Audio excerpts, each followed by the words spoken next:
नमस्कार दोस्तों, मैं हूं डॉक्टर ललित। आप सभी का मैं स्वागत करता हूं। उम्मीद करता हूं कि सब लोग अच्छे हैं और आनंदित हैं।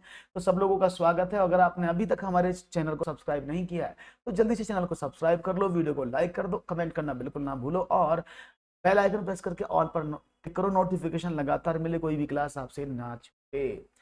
तो बता दें दोस्तों, आज हम बात करेंगे रेशियो एंड प्रोपोर्शन के बारे में।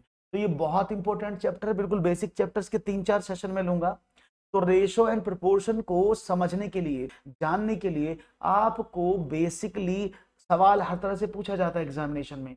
रेशो के बेसिक से भी पूछा जाता है कि इसका व्युत्क्रमानुपाती बताओ, व्युत्क्रम रेशो बताओ, ऐसे सवाल भी पूछ लेता है। कंपाउंड रेशो बताओ, ये भी पूछ लेता। मध्यानुपाती अभी हमने चेक किया सीटेट में और एमपीटेट में, तृतीय अनुपाती और मध्यानुपाती पूछा गया, पूछ सकता है। रेशो बहुत इंपॉर्टेंट है क्योंकि परसेंटेज आप पढ़ें, आप एवरेज पढ़ें, आप जिधर भी कोई क्वेश्चन पढ़ें, एज रिलेटेड क्वेश्चन पढ़ें, हर जगह रेशो आपको मिलता है। तो मैं बिल्कुल बेसिक कॉन्सेप्ट से रेशो को शुरू करूंगा और मैं मानूंगा कि आपको रेशो के बारे में भी कुछ नहीं पता है। रेशो को बोलते हैं हिंदी में अनुपात, प्रोपोर्शन को बोलते हैं समानुपात। तो अनुपात और समानुपात के इस चैप्टर में आपका स्वागत है। तो शुरू करते हैं कहानी। बता देते हैं सबसे पहले कि रेशो और प्रोपोर्शन की अगर मैं बात करता हूं तो रेशो को हिंदी में बोलते हैं हम अनुपात।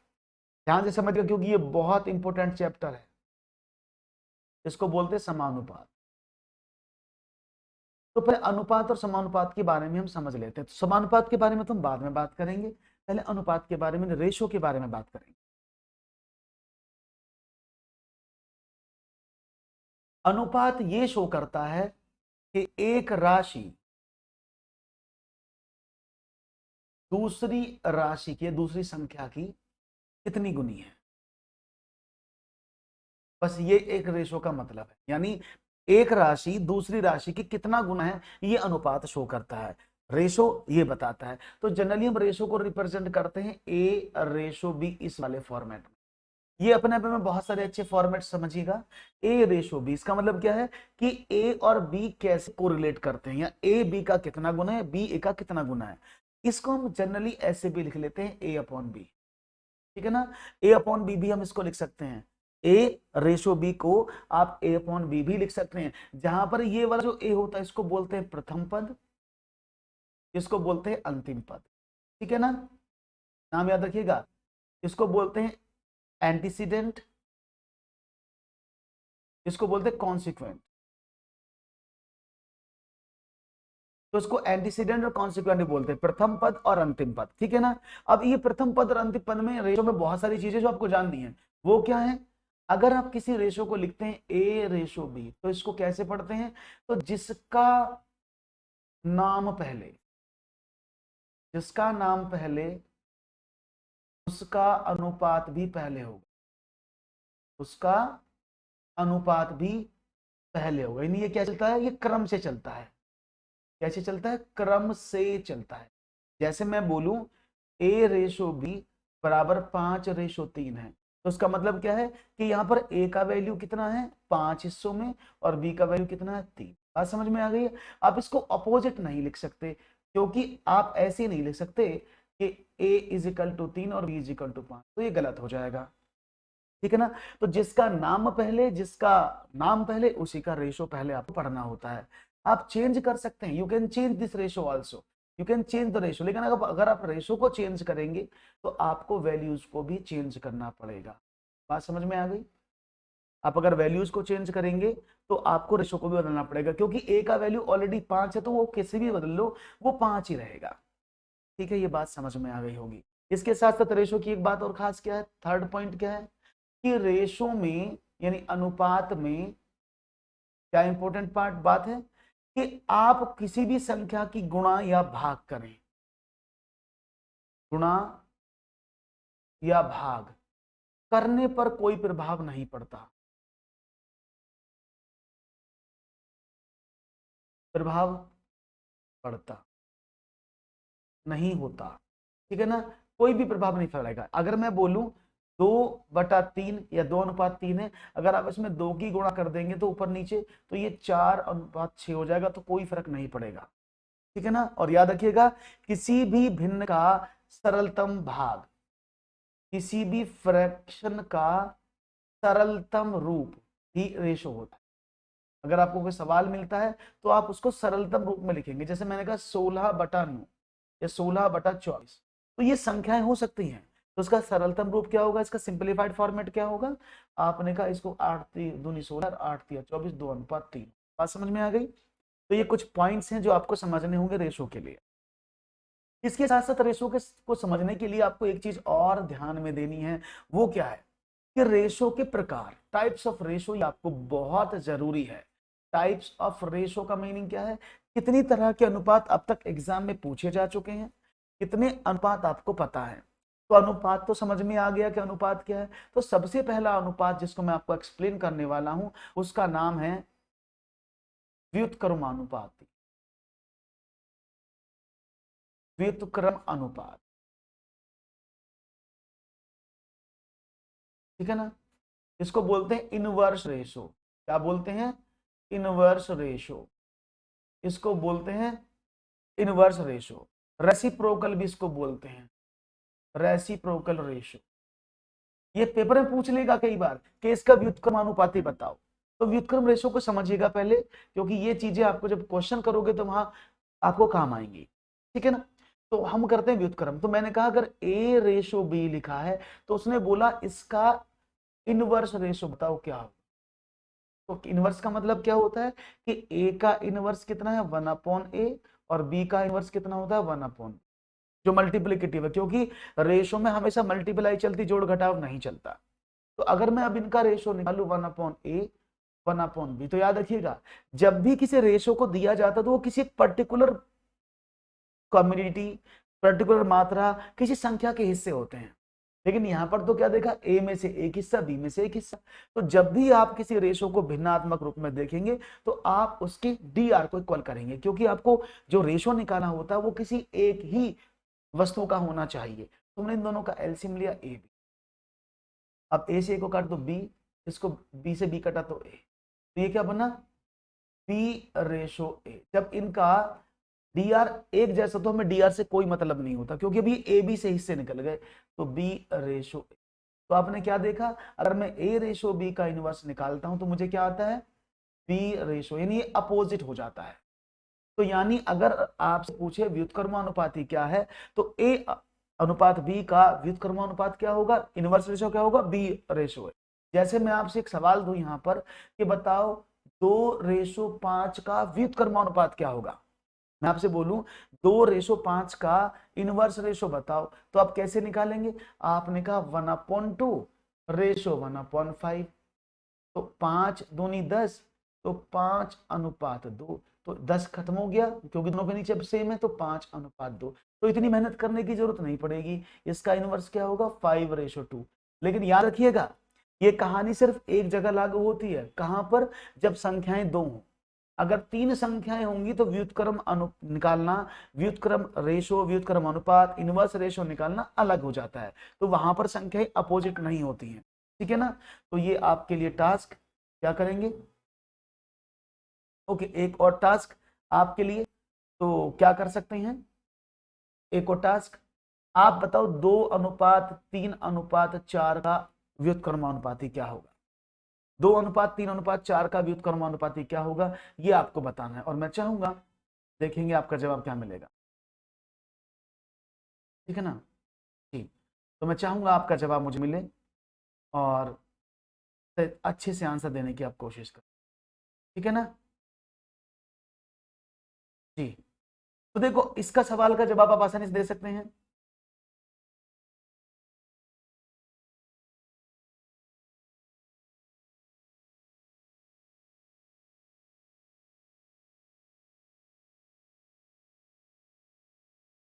ओके, आगे बढ़ूं।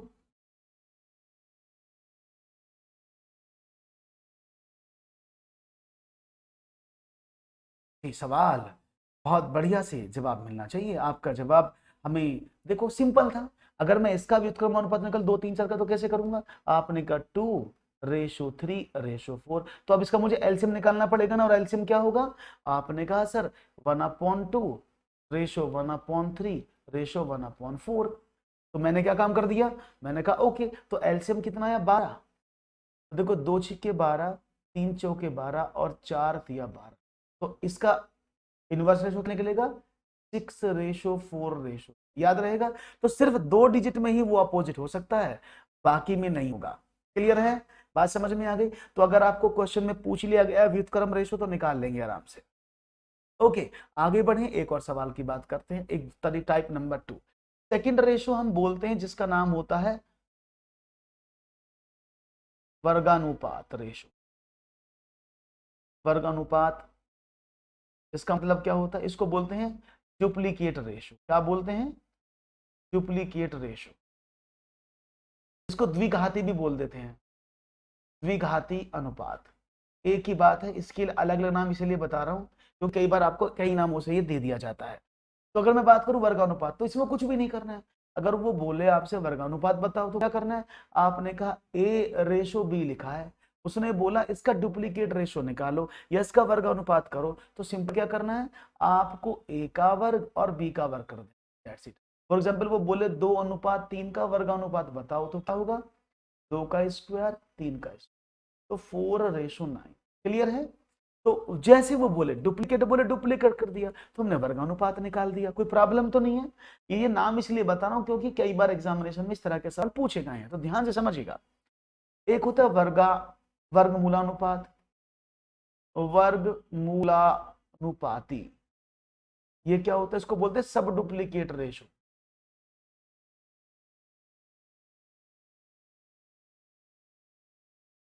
क्या बोलते हैं इसको, सब डुप्लीकेट रेशो। इसका मीनिंग क्या होता है, वर्गमूल, जैसे बोलते हैं ना वर्गमूल निकाल लो किसी चीज का, तो यहाँ वर्गमूल निकालना। तो जैसे इनके नाम में बहुत एक बार में आपके दिमाग में बैठ जाएंगे ये। तो मैंने कहा अगर A/B का मैं सब डुप्लीकेट रेशो यानी वर्गमूल अनुपात निकालता हूं तो क्या होगा इसका, तो A का वर्गमूल रेशो B का स्क्वायर रूट। ठीक है। तो आपने कहा ओके, अगर मैं बोलूं कि मुझे बताओ कि भाई 9:4 का वर्गमूल अनुपात बताओ, तो वर्गमूल निकाल दो बस इसका, 9 का वर्गमूल 4 का वर्गमूल, तो 3:2। बात समझ में आ रही है सब लोगों को, आसान है। तो अगर आप इनको करना चाहते हैं तो इजीली मैनेज हो जाएंगे, कोई प्रॉब्लम नहीं है।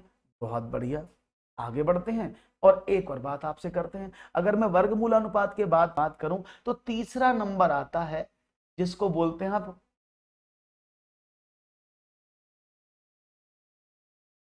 घनानुपात। क्या बोलते हैं, घन अनुपात। इंग्लिश में बोलते हैं इसको ट्रिप्लिकेट रेशो। क्या बोलते हैं, ट्रिप्लिकेट रेशो। ठीक है ना, ट्रिप्लिक, त्रिघाती भी इसको बोल देते हैं। क्या बोलते हैं, त्रिघाती। देखो बिल्कुल मैं बेसिक से चला रहा हूं एकदम, एक एक चीज बिल्कुल बेसिक से बता रहा हूं, इसकी पूरी सीरीज चलेगी, टाइप पार्ट 1 पार्ट 2 पार्ट 3, जहां पर हम धीरे धीरे सवालों के लेवल को बढ़ाएंगे। तो जब तक आपको बेसिक से नहीं पढ़ोगे तो आपको प्रॉब्लम रहेगी, इसलिए मैं पूरा आपको डिटेल में समझा।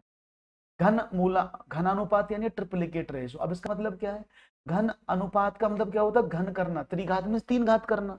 तो अगर मैं बोलूं कि भाई A/B/C का ट्रिप्लिकेट रेशो बताओ, घन अनुपात बताओ, तो मुझे क्या करना होगा, बहुत बढ़िया, आपको समझ में आ गया, मतलब तीनों डिजिट्स का क्यूब करना होगा।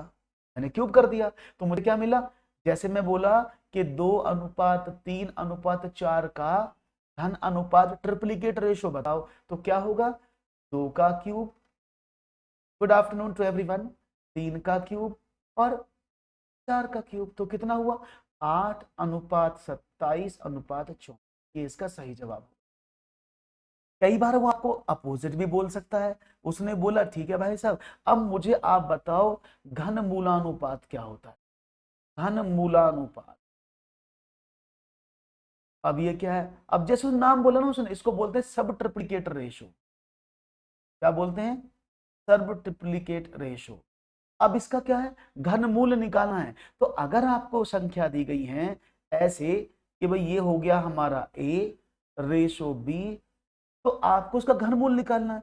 तो इसका सब ट्रिप्लेट केस रेशो क्या होगा, A का क्यूब और B का क्यूब रूट। क्लियर है, तो प्रॉब्लम तो नहीं किसी को, इज इट क्लियर।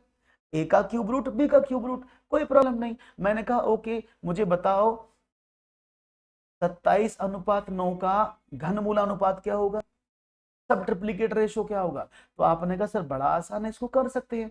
कैसे, आपने कहा ऐसे कर लो, 27 का क्यूब रूट 9 का क्यूब रूट, तो क्या बना, आपने कहा 3, ओहो 3 और 16 8 है ये, तो क्या करें 8 का क्यूब रूट, तो आपने कहा 27 का हुआ 3, 8 का हुआ 2, तो 3:2 इसका आंसर आ जाएगा। तो यहां तक तो कोई प्रॉब्लम नहीं आ रही किसी को, इजी है, कोई समस्या तो नहीं किसी भी दोस्त को यहाँ पर, वेरी गुड। अब एक बहुत इंपॉर्टेंट रेशो जो एग्जाम में पूछा गया था, उसको बोलते हैं कंपाउंड रेशो। क्या बोलते हैं, ध्यान से समझना इसको भाई सभी लोग, कंपाउंड रेशो, ये कई बार पूछा जा चुका है। इंग्लिश में कंपाउंड, हिंदी में बोलते हैं जटिल अनुपात। क्या बोलते हैं, जटिल अनुपात। अब इसका मीनिंग, ये क्वेश्चन पूछा जा सकता है एग्जाम में कि भाई आपको अनुपात दे दिया, उनसे बोला इनका कंपाउंड रेशो बताओ, इनका जटिल अनुपात बताओ। तो जटिल अनुपात का मतलब पहले समझ लेना क्या होता है, ठीक है ना, जिससे आपको समझ में आ जाए। अगर मैं जटिल अनुपात की बात आपसे करता हूं, ओके, तो अगर मैं जटिल अनुपात की बात आपसे करता हूं तो कोई प्रॉब्लम नहीं है। मैंने कहा कि भाई ए अनुपात बी एक अनुपात है, एक सी अनुपात डी अलग अनुपात है, और एक पी अनुपात क्यू, 3 अलग अलग अनुपात है। समझना ध्यान से, ये 3 अनुपात अलग अलग हैं। तो कंपाउंड रेशो का मतलब क्या होता है, प्रथम प्रथम पद एक साथ गुणा अंतिम अंतिम पद एक साथ गुणा, प्रथम प्रथम पदों की गुणा एक साथ। तो मतलब क्या होगा, ए गुणा सी गुणा पी अनुपात बी गुणा डी गुणा क्यू। बात समझ में आ रही है। कंपाउंड सेंटेंस पढ़े ना, जहां पर एक से ज्यादा सेंटेंस को मिला दिया जाता है, तो यहां पर भी जितने भी आपको 2 3 4 टर्म्स दी हैं, उन सबके प्रथम प्रथम पद एक तरफ और अंतिम अंतिम एक तरफ की मल्टीप्लाई कर देते हैं। फॉर एग्जाम्पल मैंने कहा 2:3, 4:5 और 3:7, ये 3 अनुपात दिए हैं, इनका जटिल अनुपात बताना है, इनका कंपाउंड रेशो बताना है। तो कैसे बताओगे, तो आपने कहा 2 × 4 × 3 अनुपात अंतिम मध्य पद की गुणा 3 × 5 × 7, तो कितना हुआ देखो, 4 दूनी 8 तिया 24, ये कितना हुआ, 7 पंजे 35 तिया 105, 3 से काट दो उसको, 3 अट्ठे 24, 105, 8:5। बात समझ में आ गई, कोई प्रॉब्लम तो नहीं किसी को। अगर वो आपसे क्वेश्चन में पूछ ले कि कंपाउंड रेशो बताओ, तो कोई प्रॉब्लम तो नहीं होनी चाहिए। यस, क्लियर है कि नहीं, कंपाउंड रेशो जटिल अनुपात आपको क्लियर है। तो ऐसे सवाल आपको एग्जामिनेशन में बहुत बार पूछे जाएंगे, तो आप अपने क्वेश्चंस को लेकर आश्वस्त रहे। और अगर आपको ये थ्योरी पढ़ना बोरिंग लग रहा है, तो आप इस बोरियत को जरूर झेलें, क्योंकि इसी के आधार पर आप अपने आगे वाले क्वेश्चंस को कर पाएंगे, नहीं तो आपको प्रॉब्लम होगी जब मैं आपको क्वेश्चंस कराऊंगा। तो बिल्कुल बेसिक से लेकर चल रहे हैं, तो एक एक चीज को समझते चलिएगा, ठीक है ना। चलिए आगे बढ़ते हैं और बात करते हैं आपसे समानुपात की। ये समानुपात क्या होता है, इसको भी समझ लो। समानुपात क्या है, इसको भी समझ लो। इसको प्रोपोर्शन बोलते हैं, दूसरा वर्ड भी तो आता है ना, रेशो एंड प्रोपोर्शन। तो समान अनुपात प्रोपोर्शन बोलते हैं, इंग्लिश में, हिंदी में बोलते हैं समानुपात। तो अगर मैं इसको संधि विच्छेद कर दूं तो क्या बनेगा, आप कहेंगे समान प्लस अनुपात, ऐसे लिख दूं उसको। यानी जब अनुपात समान हो, मतलब क्या है, जब दो अनुपात आपस में इक्वल हो जाते हैं, उसी को समानुपाती कहते हैं। जैसे मैंने कहा कि अगर A अनुपात B बराबर हो C अनुपात D के, तो ये समानुपाती है। लेकिन समानुपात को हम बराबर से डिनोट नहीं करते हैं, हम किससे डिनोट करते हैं, उसका अलग सिंबल है कि A/B प्रोपोर्शन समानुपाती C/B। तो अगर किसी के बीच में ये वाला निशान लगा है, तो मतलब गणित में, रीजनिंग की बात नहीं कर रहा हूं मैं, मैथमेटिक्स की बात कर रहा हूं। तो आप समझ लेना कि अगर A अनुपात B और C अनुपात D के बीच में ये निशान लगा, मतलब ये दोनों रेशो आपस में बराबर है, ठीक है ना। अब कैसे बराबर है, इसको आप ऐसे भी लिख सकते हैं कि A/B is equal to C/। अब इसकी क्रॉस मल्टीप्लाई हम कर देते हैं ऐसे, तो हम क्या कर सकते हैं, AD is equal to BC। या आप यहां पर भी कर सकते हैं ऐसे कि अंदर अंदर वाली टर्म की मल्टीप्लाई हम कर लेते हैं और बाहर बाहर वाले पदों की मल्टीप्लाई कर देते हैं। तो अगर आप ऐसे भी कर लेंगे तब भी हो जाएगा। तो ये क्या हो जाएगा, AD is equal to BC, ठीक है ना। अभी हमें फायदा कहां देता है, कई बार हमसे सवाल पूछ लिया जाता है कैसे कि भाई 4:3 समानुपात 6 अनुपात क्या, या 2 अनुपात क्या, तो 2 अनुपात क्या। ऐसे लिखा है कि जैसे 4:3 है तो समानुपाती 2:x, तो हम क्या करते हैं, अंदर अंदर की गुणा कर देते हैं, बाहर बाहर की गुणा कर देते हैं। तो क्या हो जाता है, हमने कहा तो 4 मल्टीप्लाई बाई एक्स बराबर 3 × 2, तो x बराबर कितना हो जाएगा, 3 मल्टीप्लाई बाई 2/4, 2 दूनी 4, इससे काटे तो 1 दशमलव, तो x का वैल्यू 1.5। अगर आप इस 1.5 को इसमें पुट करेंगे तो बराबर वैल्यू देगा, चाहे कर लेना आप, ठीक है ना, बात समझ में आ गई। तो इसको बोलते हैं समानुपाती। अब ये समानुपाती पर अभी सीटेट में और एमपीटेट में क्वेश्चन पूछे गए थे। 3 तरह के समानुपात अब जनरली आपसे पूछे जाते हैं। पहला होता है मध्यानुपाती, इनको ध्यान से पढ़ लेना भाई, ये बहुत इंपॉर्टेंट है, 2 बार सवाल इसमें आ चुका है, एमपीटेट में पूछा जा चुका है, तो ये ध्यान रखिएगा कि ये सवाल रिपीट हो सकते हैं, यानी कॉन्सेप्ट रिपीट हो सकते हैं, ध्यान से समझिएगा। मध्यानुपाती, सेकंड होता है तृतीयानुपाती,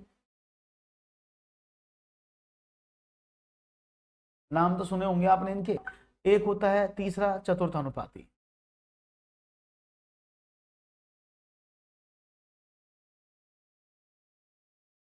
तो ये 3 तरह के सवालों पर आपके प्रश्न आपसे एग्जाम में पूछे जाते हैं। तो ये मध्यानुपाती रट तो लेते हैं, लेकिन आपको बेसिक फंडा नहीं पता शायद कि मध्यानुपाती का बेसिक फंडा क्या होता है, मैं आपको आगे बताता हूं। तो सबसे पहले मध्यानुपाती की मैं बात करता हूं। जनरली मध्यानुपाती निकालने के लिए बहुत सिंपल तरीका अपनाते हैं और मध्यानुपाती आपके आराम से हो जाते हैं। देखो मध्यानुपाती का मतलब क्या है, ए और बी का अगर आप mid ratio, geometric ratio, proportion find out करने की कोशिश करते हैं तो वो ए रूट बी का स्क्वायर रूट होता है। अब ये से तो फॉर्मूला किताब में भी लिखा है, तो समझ में कैसे आए अब ध्यान से समझिएगा इसका फंडा क्या है। मैंने कहा 2 और 8, इन दोनों के बीच में कोई ऐसा नंबर बताओ जो 2 के साथ वही अनुपात बनाए जो 8 के साथ बनाता। इन दोनों के बीच में एक ऐसी संख्या लिखो जो इसका और इसका अनुपात दोनों का वही हो जो इसका और इसका अनुपात है। बात समझ में आ रही है, यानी अगर मैं इस संख्या को x मानूं तो मतलब क्या है कि 2 का अनुपात जो x के साथ है वही x का अनुपात 8 के साथ होना चाहिए, तो समानुपात हो जाए। तो आपको मिड वैल्यू निकालनी पड़ती है। बात समझ में आ रही है। तो अब मैं बोलूं आप क्या रखेंगे इसकी जगह, तो आपने कहा सर इस वाले संख्या में 4 आ जाएगा, बीच में 4 आ जाएगा ना, आपने कहा 2 और 8 के बीच में 4 है, क्योंकि 2 दूनी 4 और 4 दूनी 8। क्लियर है। अगर मैं आपसे बोलूं कि अच्छा बताओ 3 और 27 के बीच में ऐसी में कौन सी संख्या रखूं जो 3 के साथ वही अनुपात बनाए जो वो 27 के साथ बनाती है, तो आपने कहा सर इसमें 9 रख दो। लेकिन ये तो बड़ा आसान है, लेकिन अगर बड़े बड़े सवाल आएंगे तो मैं कैसे करूंगा, तो मैं उस संख्या को x माना तो मैंने इन दोनों का मल्टीप्लाई कर दिया। जब मैंने इन दोनों का मल्टीप्लाई किया तो क्या हुआ, x² बराबर 16 और x बराबर 16 का वर्गमूल 4, तो मैंने 4 लिखा ना।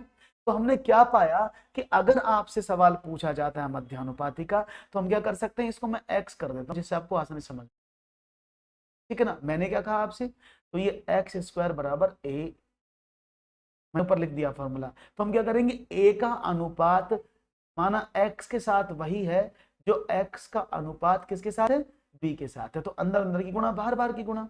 तो क्या हुआ, x² बराबर ab, तो x बराबर व्हाट, ab का वर्गमूल।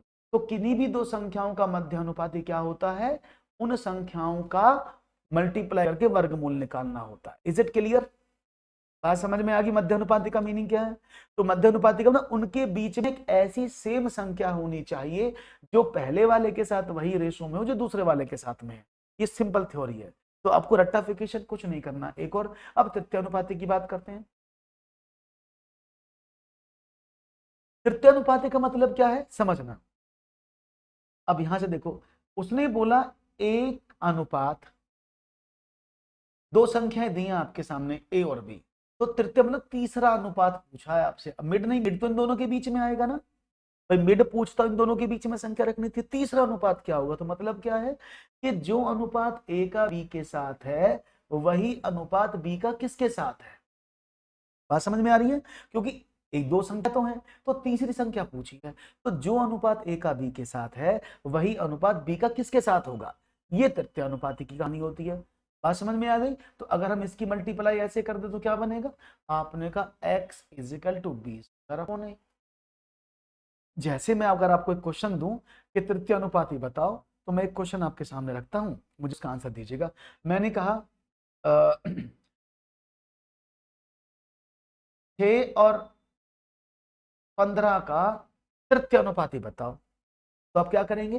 तो जो अनुपात 6 का 15 के साथ है, वही अनुपात 15 का किस तीसरी संख्या के साथ? याद रहेगा, जबकि जब मिड रेशो पूछा गया था तो हमने बीच में x को रखा था, क्योंकि मिड की वैल्यू निकालनी थी। क्लियर? आपने कहा ओके, तो x का वैल्यू क्या हो जाएगा? आपने कहा 15 मल्टीप्लाई बाई 15।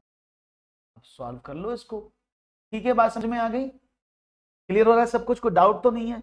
एक होता है चतुर्थ अनुपाती, अब ये चौथा अनुपात क्या होता है? ये बड़ा आसान, इनकी प्रॉपर्टी बताऊंगा अभी। अब चतुर्थ अनुपाती क्या होता है? अब देखो कंडीशन समझना, अगर मैं मिड प्रोपोर्शन की यानी मध्यानुपाती की बात करता हूं, तो मध्यानुपाती में दो संख्याएं दी जाती। तृतीयानुपाती की बात करता हूं तो तृतीय अनुपाति में भी दो संख्याएं दी जाती, तो इन दोनों में कंफ्यूजन होता है। लेकिन जब हम चतुर्थानुपाति की बात करते हैं तो इसमें 3 संख्या दी जाती है, हम पहचान लेते हैं हमें चौथी संख्या निकालनी है। तो सिंपल थ्योरी है, 3 संख्याएं दी जाएंगी, तो जो ए का अनुपात बी के साथ है वही सी का अनुपात किसके साथ, तो बस मल्टीप्लाई कर देते हैं। तो x is equal to B C अप। बात समझ में आ गई सबको? तो तीनों अनुपात क्लियर हैं। मध्य अनुपाति में दो संख्याएं दी जाएंगी, तृतीय अनुपाति में दो संख्याएं दी जाएंगी, चतुर्थ अनुपाति में 3 संख्या दी जाएंगी। तो इसको तो निकालना आसान है। तृतीय अनुपाति में तीसरा अनुपात, मध्य अनुपाति में बीच में x रखना, बस इतनी सी बात याद रखना, कोई भी दिक्कत नहीं हो। क्लियर है? कोई प्रॉब्लम नहीं है। बहुत खूबसूरत। तो चलो, आपने डिटेल में तो पढ़ लिया, आपने कंप्लीट स्टडी तो कर ली कि भाई थ्योरेटिकल पार्ट क्या है। तो मैथमेटिकल पार्ट की तरफ चले जी। अब मैथमेटिकल पार्ट की तरफ चलें। अब कुछ क्वेश्चंस ले लेते हैं जिससे कि आपको पता लग जाए कि आपको सवाल कैसे हल करने होते हैं, किस तरह से आप प्रश्नों को हल करेंगे और सॉल्व करेंगे। तो चलिए शुरू करते हैं आज का पहला सवाल। क्वेश्चन नंबर 1 है 9, 12, 5, 9 और 12 का चतुर्थानुपाती क्या है? ये क्वेश्चन नंबर 1 है। 5, 9 और 12 का चतुर्थानुपाती क्या है? तो सवाल अब जल्दी से अपने आंसर कमेंट सेक्शन में दे सकते हैं। तो आपने कहा चतुर्थानुपाती पूछा, फोर्थ प्रोपोर्शन पूछा, इसको बोलते हैं फोर्थ प्रोपोर्शन। क्या बोलते हैं? Fourth proportion. फोर्थ प्रोपोर्शन क्या है? कि 5, 9, 12 का फोर्थ प्रोपोर्शन क्या होगा? कोई प्रॉब्लम नहीं है, हमने तो अभी पढ़ा है कि 5 का रेशो जो 9 के साथ है वही रेशो 12 का किसके साथ है, क्योंकि चौथी संख्या पूछी है, 3 संख्या हमें ऑलरेडी गिवन है। तो हम क्या करेंगे? अंदर अंदर की गुणा और बाहर की गुणा। या आप ऐसे भी कर सकते हैं, 5/9 इज इक्वल टू 12/x। इनकी क्रॉस मल्टीप्लाई कर लेते हैं, तो ये क्या हो जाएगा? 5x बराबर 108 और x बराबर 108/5। या ऐसे भी कर सकते हैं, 12 निम्मा 108, तो x बराबर 108.5। दोनों से एक ही जवाब आएगा, जैसा चाहे वैसे कर सकते। तो डिवाइड कर दें, आपने कहा डिवाइड कर दिया, तो कितना हुआ? 5 दूनी 10 और 5 एकम 5 और 5 छम 30, तो इतना आना चाहिए 21.6। बहुत बढ़िया, वेरी गुड, शाबाश, बहुत बढ़िया। तो यानी आपको समझ में आ रही हैं चीजें, वेरी गुड, नाइस। ऐसी करते रहोगे तो ये आपको मैं पूरा रेशो प्रोपोर्शन एकदम अच्छे से रटवा दूंगा, मतलब आपके कंठस्थ नहीं होगा, कॉन्सेप्ट क्लियर हो जाएंगे। 18 और 24 का तृतीय अनुपाती बताओ। 18 और 24 का थर्ड रेशो क्या होगा? अब देखेंगे आपका जवाब मुझे क्या मिलेगा। मैं ऑप्शन भी लिख देता हूं, ए, बी, सी, डी, जिससे कि आपको क्वेश्चन करने में प्रॉब्लम ना हो। ठीक है ना?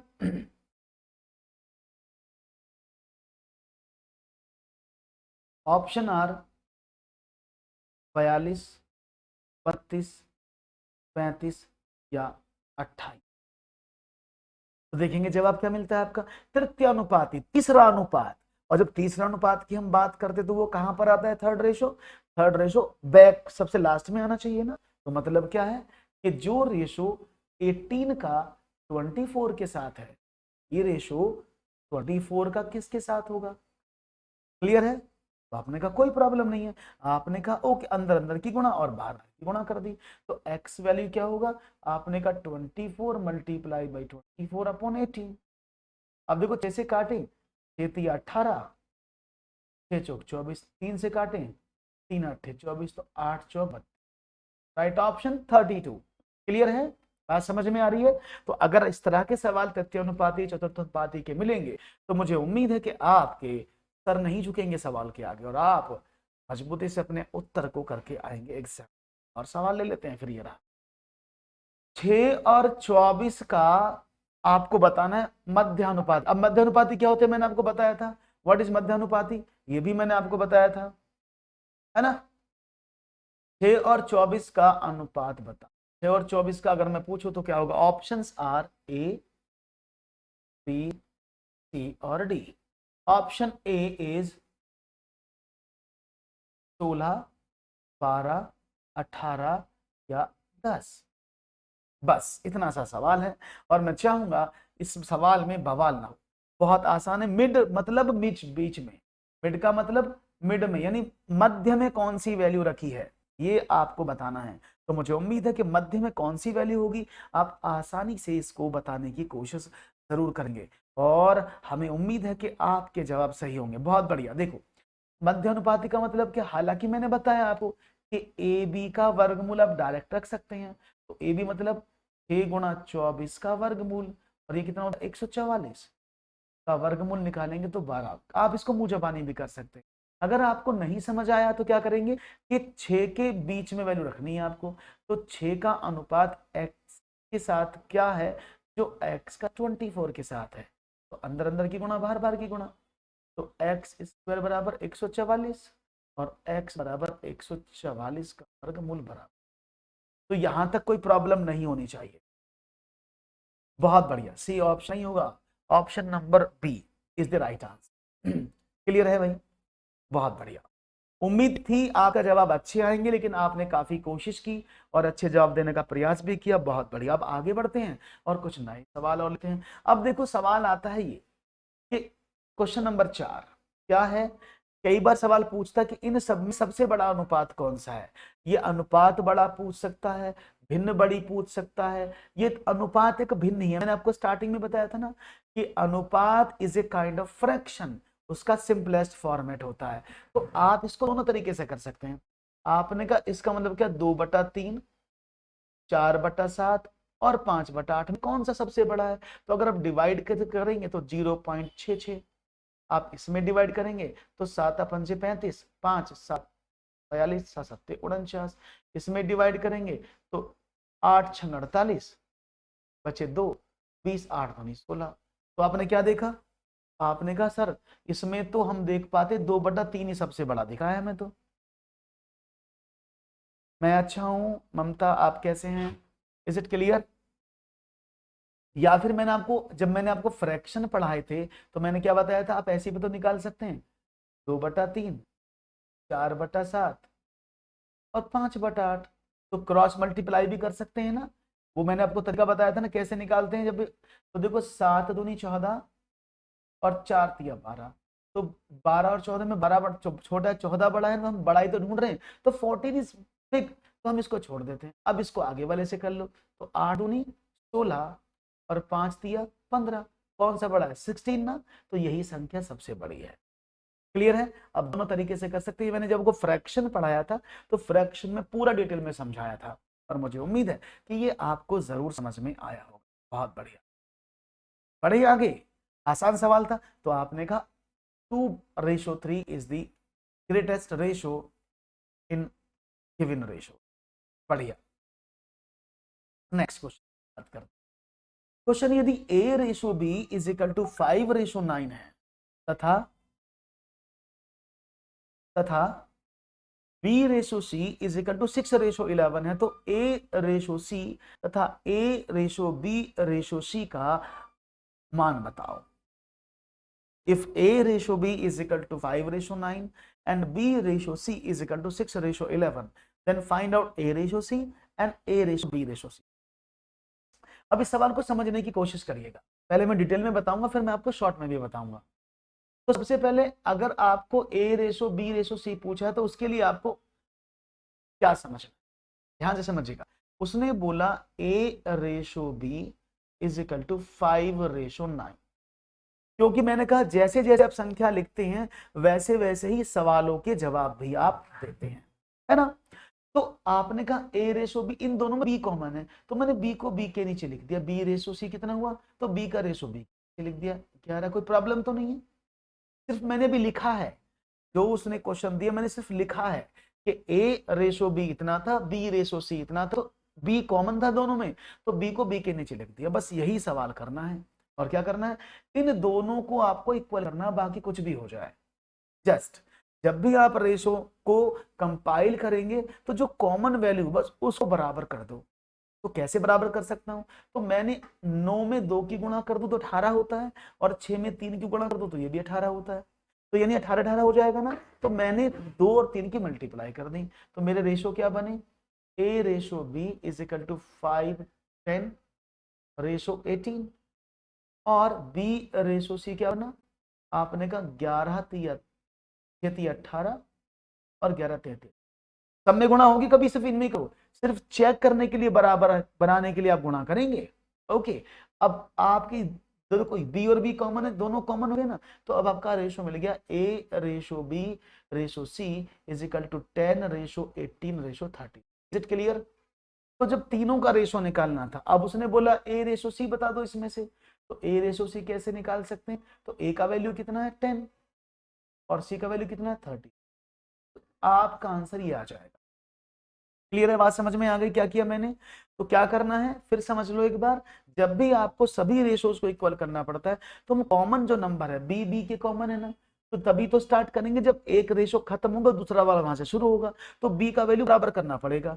तो बराबर करने के लिए क्या काम किया मैंने ऊपर वाले में 2 का मल्टीप्लाई कर दिया, नीचे वाले में 3 का, क्योंकि 9 दूनी 18 और 6 3 18 होते हैं, तो 2 की गुणा इस वाले में भी होगी और 3 की गुणा इन दोनों में होगी, 2 की गुणा इन दोनों में होगी, तो अब 18 बराबर हो गया, तो रेशो बन गया A/B/C, तो ये कनेक्टिंग पॉइंट हो गया बी बराबर होकर के 10 18 33। क्लियर है, बात समझ में आ गई।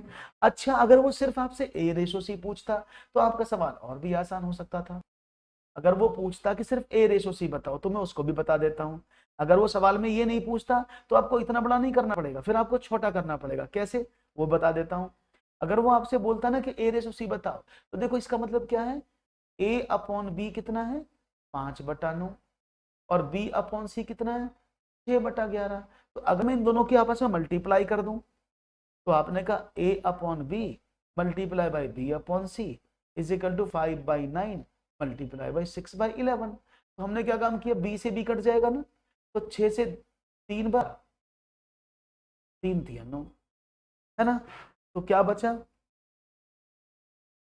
हाँ भाई, तो क्या बना, ये बचा 6 5 3 15, 5/9 था ना, ठीक है, और ये वो 6/11, तो 3 दूनी 6 और 3 3 9, तो 5 दूनी 10/11 3 33, तो यानी AC कितना बचा 10:33।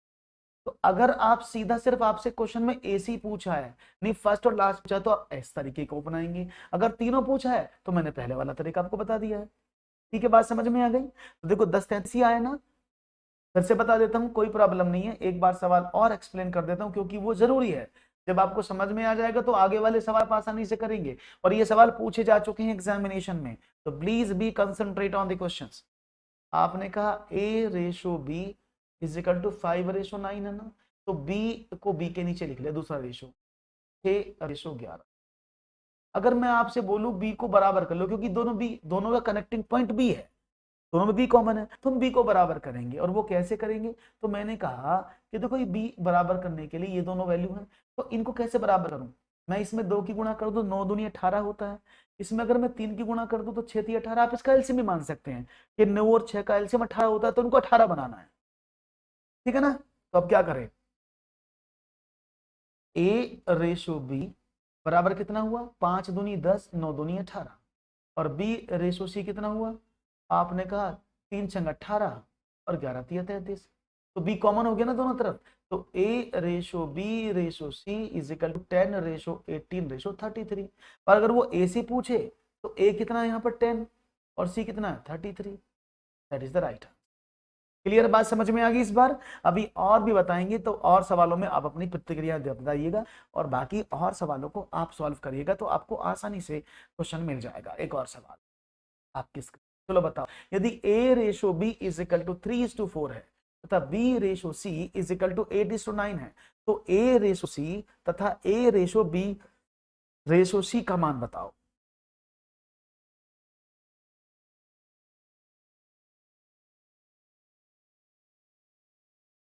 जी, क्या मिलेगा मुझे इसका मान? लेट्स सी, देखते हैं जवाब क्या मिलता है। अभी देखो समझने की कोशिश करना। हमने कहा A रेशो B, तो आपने कहा ओके, A रेशो B कितना है 3:4 और B रेशो C कितना है, आपने कहा 8:9। तो दोनों में कॉमन कौन सा नंबर है? बहुत आसान है, आपने कहा कॉमन तो ये दोनों नंबर है। भाई ये तो 8 ऑलरेडी है, तो इनको बराबर कैसे करूं? अगर मैं ऊपर वाले में 2 की गुणा कर दूं तो 4 दूनी 8 हो जाएगा ना, नीचे वाले के बराबर हो गया। तो यानी क्या बने नए अनुपात? A ratio B is equal to 3 दूनी 6 रेशो 4 दूनी 8 और B रेशो से कितना बना 8:9। अगर सॉल्व करें तो कितना आएगा? आपने कहा A ratio B ratio C is equal to 6:8। Is it clear? अगर वो पूछे A रेशो C कितना है तो क्या करेंगे, A का वैल्यू 6 और C का वैल्यू 9, 3 से काट दो तो 3 दूनी 6 और 3 2:3। क्लियर है? बहुत बढ़िया, समझ में आ गया ना कैसे करना है? तो अगर आपको कोई रेशो पूछेगा कि इसका वैल्यू क्या है तो you can now easily find out the answers. ऐसा अब मुझे आप पर विश्वास है, पूर्ण विश्वास हो रहा है धीरे धीरे, और आप विश्वास वाला काम भी तो कर रहे हैं।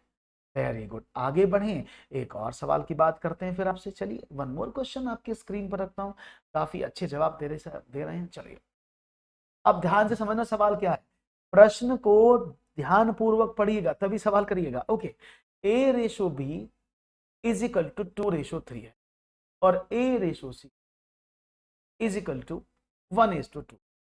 तो आपको बताना है B रेशो C का मान। अब देखो यहां पर ध्यान रखिएगा, उसने बोला है A ratio B is equal to 2:3, लेकिन यहां पर A कॉमन है बस, A ratio C is equal to 1:2। तो अब आपको प्रॉब्लम हो रही होगी, है ना? ऐसे करोगे तो मेरा क्रम बिगड़ जाएगा क्योंकि आप एक क्रम से सीख रहे हो। तो हम क्या कर सकते हैं इसमें, हम इनका स्थान चेंज कर दें, इसको मैं B रेशो A लिख सकता हूं, B ratio A is equal to 3:2। लिख सकते हैं कि नहीं लिख सकते, आप बताओ मुझे। भाई मैंने स्टार्टिंग में ही बताया था आपको कि अगर आप रेशो के नंबर्स को चेंज करते हैं तो आपको अनुपात भी बदलना पड़ेगा। देखो यहाँ पर A का वैल्यू 2 है और यहाँ पर B का वैल्यू 3 है, तो यहाँ पर भी तो B का वैल्यू 3 और A का वैल्यू 2 है ना? ये क्या था, A रेशो C, तो मैंने A रेशो लिख दिया। कितना आया, C का रेशो C, A का रेशो A के नीचे 1:2।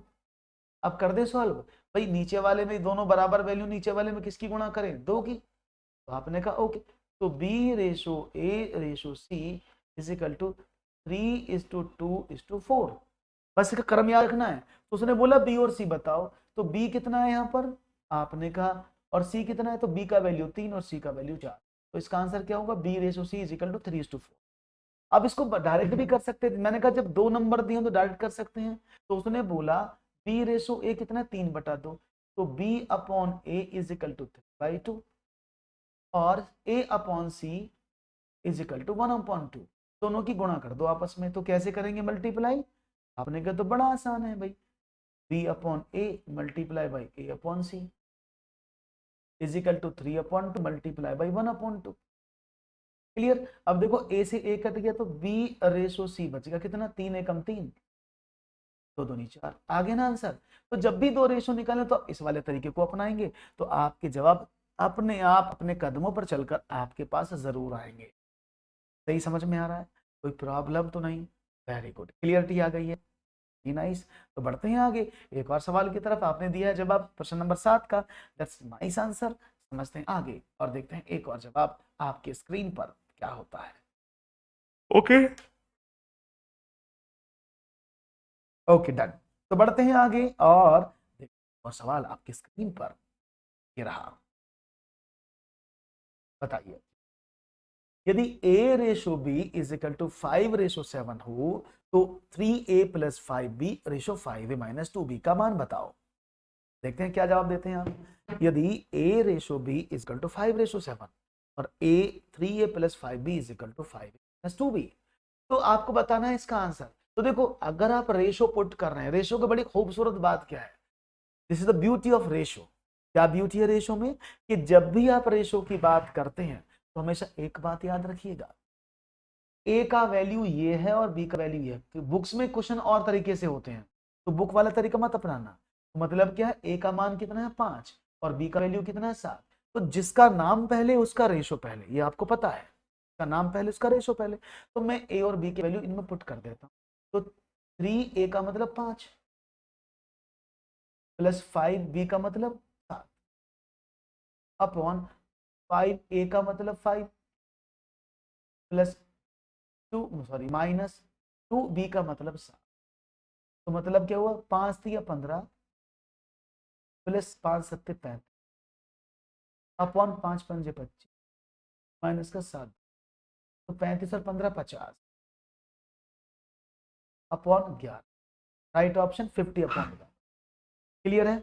तो आपको ऐसे नहीं करना कि भाई a अपॉन बी बराबर 5/7 है, तो पहले आप इनका सब में b का डिवाइड करेंगे तब क्वेश्चन करेंगे, तो ये आपको दिक्कत होगी। पर no no no, it's Kanchan, it's 50:11। बहुत बढ़िया, आपने 1 छूट गया लिखने से आपसे। तो राइट ऑप्शन समझ में आया भाई। तो अब एक सवाल मैं आपको देता हूं, उसका आंसर मुझे बताइएगा। इजीली समझ में आ गया, कोई प्रॉब्लम नहीं होनी चाहिए, मुझे तो लगता नहीं कि कोई समस्या है, इजीली हैंडल कर रहे हैं ना, बहुत बढ़िया। क्वेश्चन है, यदि a ratio b is equal to 3:4 है और b ratio c is equal to 4:7 हो, तो a plus b plus c upon c का मान क्या होगा। Options are a b c, option are 1 2 5 या 2/7। देखेंगे जवाब क्या होगा। यदि a रेशो b, ये सवाल यूपी टेट में पूछा जा चुका है, सुपर टेट में भी पूछा जा चुका है, अभी उत्तराखंड में भी पूछा जा चुका है। तो ये सवाल कई बार बस अलग अलग तरीके से आपसे पूछ लिया जाए, लेकिन आपका इसके आंसर क्या होगा ये देखते हैं। Okay, let's see what will be the right answer from your side. उम्मीद करूंगा जवाब बहुत आसान है। देखो सबसे बड़ी बात क्या है, ध्यान से समझिएगा। जब भी सवाल में आपको लालच दिया जाएगा, जब भी आपको स्टिमुलस दिया जाएगा, तो हमेशा याद रखना, हम अब तो कर देते हैं कि a बराबर 3 पुट कर दो, b बराबर 4 पुट कर दो और c बराबर 7 पुट कर दो। उसका रीजन क्या है, क्योंकि आप तभी पुट कर सकते हैं जब सबके वैल्यू इक्विवेलेंट है। देखो इन दोनों में क्या कॉमन था, a ratio b is equal to 3:4 था और b ratio c is equal to 4:7 था। क्योंकि b का वैल्यू बराबर है दोनों जगह, इसीलिए आप सीधा सीधा a का वैल्यू 3, b का वैल्यू 4 और c का वैल्यू 7 पुट कर सकते हैं। अगर ये वैल्यू फॉर एग्जाम्पल इस क्वेश्चन में ऐसा, अब तो मैं पहले इसको करा देता हूं। तो आपने कहा a plus B plus C upon 2, तो a का वैल्यू 3, b का वैल्यू आपने कहा 4, c का वैल्यू 7/7, तो 14/7 इज, तो ये 2 हो जाएगा। लेकिन अगर फॉर एग्जाम्पल यहां पर सवाल कुछ और रंगीत में होता, फॉर एग्जाम्पल ये सवाल ऐसा होता, ध्यान से समझना अभी दोनों में अंतर क्या है। अगर ये 4 की जगह यहां पर 2 होता, ये 4 नहीं होता, ये क्या होते 2 होता, तो सवाल का आंसर क्या होता, ध्यान से समझिएगा। तो तब क्या करते कि a ratio b is equal to 3:2। तो अब b का वैल्यू 2 रखोगे 4 रखोगे, ये कंफ्यूजन होगी ना कि b का वैल्यू 2 रखोगे कि 4 रखोगे, ये कंफ्यूजन दिमाग में आएगा। What should we do put, that is b is equal to, यहाँ तो 2 है और यहाँ 4 है, तो हमें क्या करना पड़ता है, हमें इन वैल्यूज को बराबर करना पड़ता है। तो ये हो गया 4:6, तब हमें अपना पुराना तरीका अपनाना पड़ेगा, ठीक है ना, इन दोनों को बराबर करना पड़ेगा। तो ऊपर वाले 2 की गुणा करेंगे तो क्या बनेगा, a ratio b ratio c is equal to 3 दूनी 6 रेशो 4 रेशो 7। तब इसका आंसर ऐसे निकालेंगे। अब इसका abc वैल्यू पुट करेंगे तो 6 प्लस का 4 प्लस का 7/7, तो ये 17/7। बात समझ में आ रही है मैं क्या बोल रहा हूं। तो इस बात को हमेशा याद रखना है आपको कि ये वैल्यू डायरेक्ट तभी पुट हो सकती है जब ये b के वैल्यू बराबर होंगे। अगर नहीं बराबर हैं तो जैसे मैंने आपको बताया इस तरह से आपको सभी b जो मिड में वैल्यूज हैं वो इक्वल करने पड़ेंगे, तभी आप वैल्यू पुट कर पाएंगे। एक और सवाल, यदि 1/a ratio 1/b ratio 1/c is equal to 2:3:5 हो तो A ratio B ratio C का मान बताओ। तो देखेंगे आपका जवाब क्या मिलेगा। यदि 1/a 1/b 1/c is equal to, ये एक तरह से क्या है, ए रेशो बी रेशो सी के बारे में ही आपसे बात की जा रही है। तो देखेंगे इस सवाल को कैसे करेंगे, क्योंकि आज मैंने एमसीक्यूज नहीं रखे हैं आप लोगों के लिए, वो इसलिए क्योंकि आज मैं समझा रहा हूं, मैं आपको पूरा कॉन्सेप्ट बता रहा हूं, लेकिन जो नेक्स्ट सेशंस आएंगे उनमें सारे एमसीक्यूज होंगे, ऑप्शंस होंगे, वो आपको करने होंगे, ठीक है ना। सिर्फ मैं आपके साथ उनको सॉल्व करने के लिए बैठूंगा, क्योंकि आज तो मेरा नंबर है एक्सप्लेन करने का, कल आपका नंबर होगा, नेक्स्ट क्लास में मतलब आपका नंबर होगा। ओके, तो देखते हैं जवाब क्या है। इसका मतलब क्या, 1/a is equal to what, आपने कहा 2, 1/b is equal to what, आपने कहा 3, 1/c is equal to what, आपने कहा 5। तो अगर मैं आपसे बोलूं, यहां से अगर मैं वैल्यू निकालूं, अगर मैं बोलूं a is equal to what, तो आप कहेंगे 2 इधर आ जाएगा। मैं बोलूं b is equal to what, आपने कहा कि सर 1/3 हो जाएगा। अगर मैं बोलूं c इज इक्वल टू क्या, तो आपने बोला 1/5 हो जाएगा। यहां तक तो कोई प्रॉब्लम नहीं है ना। सिंपल है कि a बराबर 1/2, b बराबर 1/3, c इज इक्वल टू 1/5, कोई प्रॉब्लम नहीं सर। अब क्या करें, अब हुआ यूं कि अगर मैं बोलूं कि मुझे क्या निकालना है, मुझे निकालना a ratio b ratio c, तो मुझे क्या पढ़ना पड़ेगा, 1/2 अनुपात 1/3 रेशो 1/5। और आपको मैंने स्टार्टिंग में ही बताया था कि जब भी आप इन क्वेश्चंस को सॉल्व करते हैं तो उनके नीचे कॉमन वैल्यू होना चाहिए, तभी वो रेशो सही माने जाते हैं, क्योंकि रेशो किसी भी पर्टिकुलर एक वस्तु के हिस्से होते हैं। यहाँ आपने कहा 2 वस्तु थी, उसमें से एक हिस्सा तो अलग अलग है, तो हम इसका एलसीएम लेंगे, 5 3 15 दूनी 30। तो अगर मैं इसका एलसीएम 30 लेता हूं, तो देखो 2 से भाग किया 2 15 बार, तो 15 एकम 15, 3 से भाग किया 3 ढाई 30, 5 से भाग किया 5 तो 30 खत्म हो गया। तो अगर मैं आपसे बात करूं कि भाई a ratio b ratio c क्या होगा, तो a ratio b ratio c is equal to what, आपने कहा कि सर ये होगा 15:10 रेशो। इज इट क्लियर, बात समझ में आ गई। तो ऐसे आप सवालों को हल करेंगे एग्जामिनेशन में, जब भी आपके सामने सवाल आएंगे तो आपको इसी तरह से उनको हल करना है और हल करके आंसर भी देकर आना है एग्जामिनेशन। ओके, तो एक और सवाल लिया जाए फिर, तो तैयार है सब लोग, 1 मोर क्वेश्चन आपके लिए, अगर आप कहते हैं तो एक सवाल और रख लेते हैं। ओके चलिए, क्वेश्चन, यदि a/3 is equal to b/4 is equal to c/5 हो तो a ratio b ratio c का मान बताओ। ये सवाल कॉमन सवाल है, इसका मतलब क्या है कि a/3 बराबर b/4 is equal to c/5, तो हम इसको k मान लेते हैं। पहले बुक की तरह से करके दिखा, जैसे बुक में करते हैं, बुक में सवालों को ऐसे हल किया जाता है। ओके, तो क्या करें, अगर मैं a का वैल्यू निकालूं तो क्या हो जाएगा, मैंने कहा a/3 is equal to k, b/4 is equal to k और c/5 इज इक्वल। तो अगर मैं यहां से इनके वैल्यूज फाइंड आउट करूं a b c के, तो क्या हो जाएंगे, तो आपने कहा कि a is equal to 3k, b is equal to 4k और c is equal to 5k। अब उसने बोला अनुपात बताओ, तो इनका अनुपात क्या है, ये हो जाएगा 3k ratio 4k ratio 5k, क्योंकि k सभी में कॉमन है, तो कॉमन डिजिट तो कट जाती है ना अनुपात से, तो क्या बना 3:4:5। और आपने एक बात देखी, अरे ये तो कमाल सा नहीं हो रहा, एक बात और देखो, क्या ये तो वही संख्या है जो वहां लिखी थी। देखो ए के नीचे 3 लिखा था, बी के नीचे 4, सी के नीचे 5, तो मैं क्यों इतना लंबा काम करूं, मैं क्यों इतना बड़ा काम करूं। हाँ जी, मुझे क्या जरूरत पड़ी इतना बड़ा काम करने की, ये तो मैं आसानी से कर सकता था। कैसे, कि आप याद रखिएगा, अगर कोई भी वैल्यूज बराबर में लिखी हुई हैं तो उनके नीचे हमेशा उनका रेशो होगा, डी आर में हमेशा क्या होगा, उनका अनुपात। तो मैं इतना बड़ा टाइम सॉल्व करने में ना लगा करके मैं क्या कर सकता हूं, सीधा 3 4 5। जैसे अगर मैं बोलूं कि भाई बताओ a/2 is equal to b/7 is equal to c/30, तो इसका मुझे बताओ इसका रेशो क्या होगा। तो अब क्या करेंगे, आपको मेहनत करने की जरूरत नहीं पड़ेगी। अब क्या करना है, क्या करना, इनके नीचे जो वैल्यूज लिखी है वही इनके रेशो है, तो 2:7:30। इज इट क्लियर, बात समझ में आ गई। कोई प्रॉब्लम तो नहीं किसी को? तो भाई आज के 10 सवाल मैंने आपको कराए, कैसे लगे? अगर आपको सवाल अच्छे लगे हों तो मुझे जरूर बताइएगा। मैंने पूरी कोशिश की है कि आपको मैं एक एक कॉन्सेप्ट बता दूं, और नेक्स्ट सेशन में इसका जो नेक्स्ट वाला पार्ट आएगा उसमें मैं आपको सभी रेशो से संबंधित अब एमसीक्यूज यानी मल्टीपल टाइप चॉइस क्वेश्चंस मैं आपके सामने लेकर शुरुआत करूंगा। तो अगर आपको सेशन अच्छा लगा हो तो लाइक जरूर कर दें और चैनल को सब्सक्राइब जरूर कर लें, जिससे कि आपको हमारे नोटिफिकेशन लगातार मिलते रहें और कोई भी क्लास मिस ना हो। Thank you very much for joining me. Have a nice day. नमस्कार।